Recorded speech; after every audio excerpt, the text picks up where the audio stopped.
ఉండేది రాయలసీమ ప్రాంతంలో నీళ్ళంతా తీసుకుపోయేది తెలంగాణ వాసులు. వాళ్ళకేమో 800 అడుగుల దాకా నీళ్లు తోడుకోవచ్చు, మనం 840 అడుగులకే దాన్ని నిలిపేయాలి. అందుకే జగన్మోహన్ రెడ్డి గారు వచ్చిన తర్వాత ఆలోచన చేసి ఒక ధైర్యంగా ఒక నిర్ణయం చేసి 800 అడుగులకే ఈ ఎత్తిపోతల పథకాన్ని ప్రారంభించారు. దురదృష్టం అప్పుడు కరోనాలో 2 సంవత్సరాలు పోయింది. ఆ తర్వాత మనం అనుకోకుండా అధికారం కోల్పోయాం.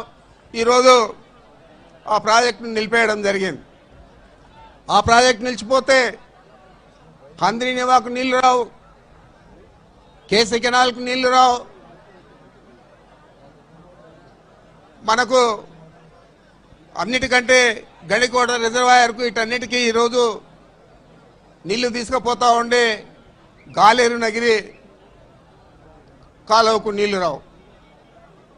అదే రకంగా ఆ రోజు మేమందరూ కూడా ఈ హంద్రీనివా నీళ్ళు వస్తూ ఉన్నాయి. ఇవి కేవలం అనంతపూర్ దాకానే వస్తూ ఉన్నాయి.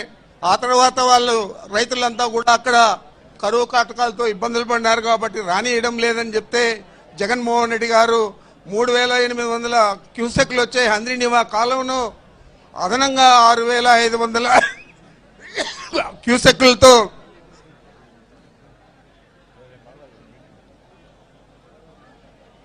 6000 కోట్లు ఖర్చు చేసి మంజూరు చేయడం జరిగింది. పనులు జరుగుతూ ఉన్న తరుణంలో మన పార్టీ అధికారం కోల్పోతానే దాన్ని నిలిపేయడమే కాకుండా దాన్ని మళ్ళా మనం దాని గురించి ఆలోచించకూడదని చెప్పి ఉన్న కాలువకి దాదాపు 2000 కోట్లు పెట్టి సిమెంటు లైనింగ్ చేయడం ఎంతవరకు ధర్మం అని చెప్పి నేను అడుగుతా ఉన్నాను.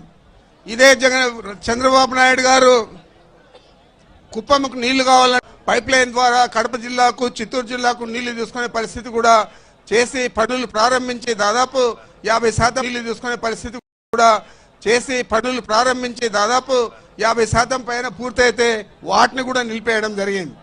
మరి రాయలసీమలో ఏ ప్రాజెక్టు కూడా జరగనీయకుండా కేవలం నువ్వు అక్కడ క్యాపిటల్ కడతానని చెప్పి లక్షల కోట్లు ఖర్చు చేస్తూ ఆ ప్రజాధనాన్ని అంతా కూడా వృధా చేస్తూ ఉన్నావు తప్ప అక్కడ క్యాపిటల్ వచ్చే పరిస్థితి లేదు. వర్షాలు వస్తే అవన్నీ కూడా మునిగిపోయే పరిస్థితి. అది అందరూ కూడా రాష్ట్ర ప్రజలు గమనిస్తూ ఉన్నారు. కానీ చంద్రబాబు నాయుడుకి అర్థం కావడం లేదు. అక్కడ 1000 కోట్లు 1,00,000 కోట్లు దోచుకోవచ్చు, రియల్ ఎస్టేట్ వ్యాపారం చేస్తేనే ఒకే ఒక ఆలోచనతో అన్ని కూడా పక్కన పెట్టి ఈరోజు అక్కడ పనిచేస్తూ ఉన్నారు. మీ అందరికీ తెలుసు, రాజశేఖర రెడ్డి గారు పోలవరం ప్రాజెక్టు ఎత్తు పెంచి మంజూరు చేయించి కేంద్ర ప్రభుత్వం దగ్గర అన్ని అనుమతులు తీసుకొని ప్రారంభించారు. మరి అదే పోలవరం ప్రాజెక్టు ఈసారి ఆయన ముఖ్యమంత్రి అయినాక చంద్రబాబు దాన్ని ఎత్తు తగ్గిస్తే నీకు తెలియకుండా మీ పాలనలో భాగస్థులైన బీజేపీ వారు చేస్తారా కేంద్రంలో అని అడుగుతా ఉన్నాను. నీవే వాళ్ళకు అనుమతి ఇచ్చి మీరు తగ్గించుకోండి, పోలవరం నాకేం పెద్ద ఇంపార్టెంట్ కాదని చెప్పి పోలవరం ఎత్తు తగ్గించారు. ఈరోజు ఇక్కడేమో 840 దగ్గరే ఉండాలా, రాయలసీమకు నీళ్లు రాకూడదు అనే ఆలోచన చేశారు. ఇవన్నీ కూడా మనమే చూస్తూ ఉన్నాం. మీరు అందరూ కూడా మాకంటే ఎక్కువ టీవీలు చూస్తారు. మీరు ఏమన్నాడు, తెలంగాణ ముఖ్యమంత్రి రేవంత్ రెడ్డి గారు నేను చంద్రబాబును ఒప్పించి రాయలసీమ ఎత్తిపోతల పథకాన్ని ఆప్ చేయించానని చెప్పారు. మరి ఇది ఆప్ చేస్తే ఇందాక చెప్పిన ప్రాజెక్టులే కాదు, నెల్లూరు జిల్లాలో అనేక ప్రాజెక్టులు ఉన్నాయి, అనేక బ్యారేజీలు ఉన్నాయి. అక్కడ వెలుగొండ ప్రాజెక్టు ఉంది ప్రకాశం జిల్లాలో. ఇవన్నీ ఏగతి పట్టాలా అని చెప్పి అడుగుతా ఉన్నాను. అంచేతే మనం ఇది 800 ఎత్తుకు తగ్గించుకొని దీన్ని మనం మంజూరు చేయించే విధంగా ఒత్తిడి దేవల్ల ఉద్యమాలు చేయాలా అని చెప్పి ఈరోజు ఈ కార్యక్రమాన్ని మొదలుపెట్టాం. తప్పకుండా ఇది విజయవంతమై తీరుతుందని చెప్పి తప్పకుండా వైఎస్ఆర్ కాంగ్రెస్ పార్టీ ఇదే పని